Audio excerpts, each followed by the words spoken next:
girls, and welcome to my preview of Manchester United against Arsenal. Now, this used to be one of the biggest fixtures in the calendar. Back in the Ferguson, Wenger days, this was normally the title decider. This was where the leagues were won and lost, but now it's two big clubs that have fallen down at the wayside.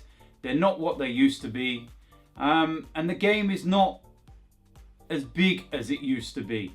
Maybe one day it will get there again, but right now it's not really one of those.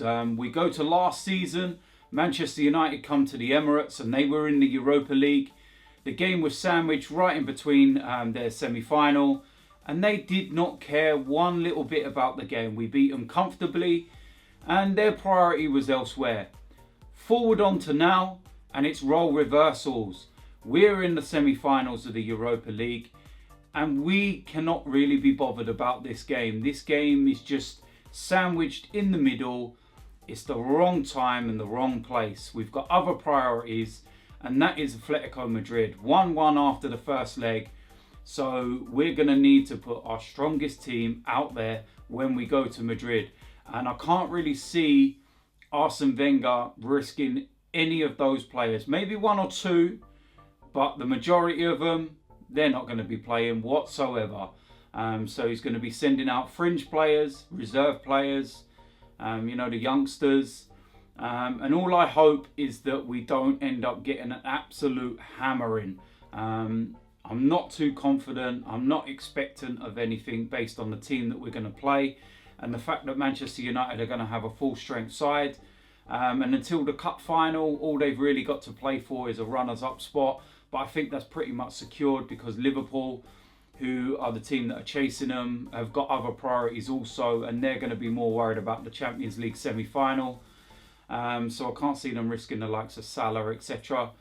And like I said, it's one of those games. It's just not really got a buzz about it anymore.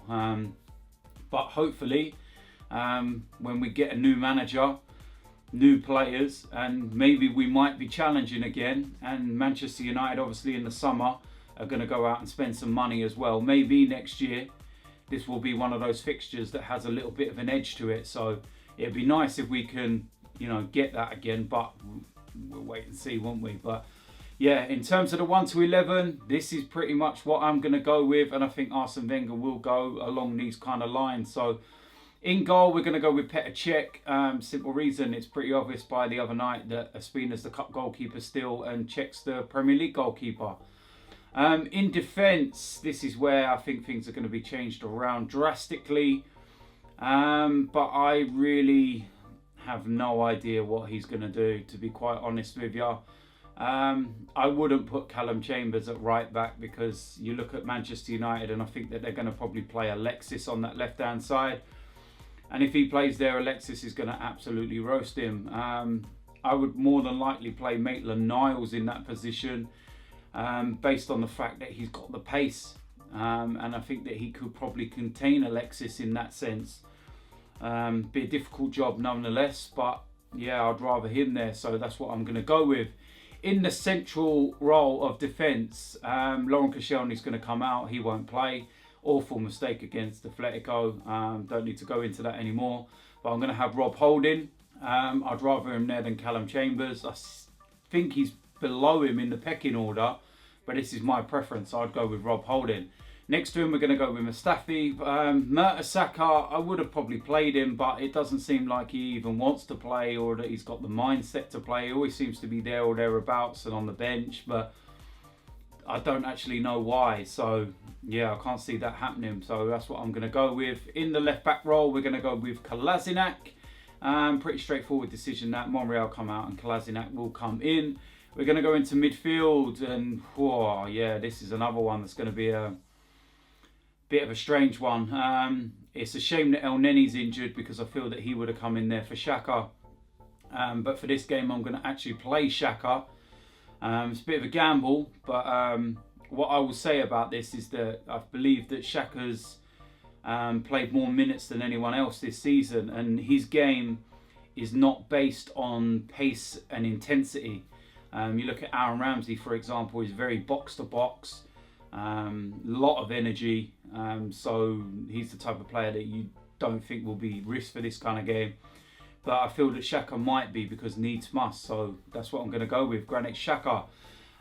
Just in front of him, like I said, Aaron Ramsey, Jack Wilshere the other night. I don't think either of those two will play. And in their positions, I'm going to go with Joe Willock first of all. Made his debut against Newcastle. And I don't think there's any other alternative, to be quite honest with you, if you're resting players. So that's what I'm going to go with. And then alongside him, I'm going to go with Alex Iwobi. It's not ideal. It's not preferable. But like I said, because we've got to make so many changes with the second leg of the semi-final coming up on Thursday, I can't see any alternative whatsoever. So Iwobi, I know he's young, but he should give a little bit of experience and knowledge to Joe Willock, despite how poorly he has been playing. Granit Xhaka's in there as well to try and guide him through. And like I said, needs must. I don't think that we've got any other alternative really, unless we risk the likes of Aaron Ramsey and Jack Wilshere, but I can't see Arsene Wenger doing that whatsoever. We're going to go into the three as the attackers. And first of all, I'm going to go with Reiss Nelson, kind of playing in that Mesut Ozil role. Now, I could have played him a bit deeper instead of Iwobi, and Iwobi more forward, but I've just used Iwobi a little bit deeper based on the fact that he's got a bit more experience. And, you know, let Reiss Nelson play in his natural position. Just let him go out there and express himself. Let's see what he can do against Manchester United. You never know. So that's what I'm going to go with. Alongside him, I'm going to go with Henrik Mkhitaryan. Now, I don't know if he's actually back. I haven't seen the press conference yet, but I believe that he should be back for this game. And I think it's the perfect time to get about 60 odd minutes under his belt.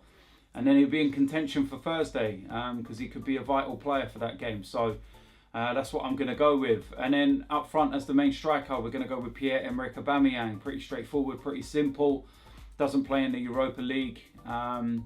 Lacazette will need the break. He played unbelievably well the other night. So unlucky not to get more than his one goal. So yeah, Aubameyang's going to go up front, and hopefully Mkhitaryan and Aubameyang can link up and cause some problems to Manchester United. So there we have it. That is the preview. That is the predicted 1 to 11. Let me know in the comments section whether you agree or disagree. What team would you go with? Would you play a lot more of the first choice players and risk it before Thursday's game? Or would you pretty much go with that side and just say, you know what, this is just one of those games that we need to get out of the way, and it doesn't really have that much relevance. Like I said, all that's at stake really is pride. We're pretty much going to finish 6th this season, and yeah, it is what it is. So now, as usual, make sure you keep an eye out for the matchday vlog after the game. Then watch out for the previews for Atletico next week, and then of course the matchday vlogs out in Madrid. Over to you lot now, Arsenal. I'm not that confident, but I'm out of here. 4, 3, 2, 1.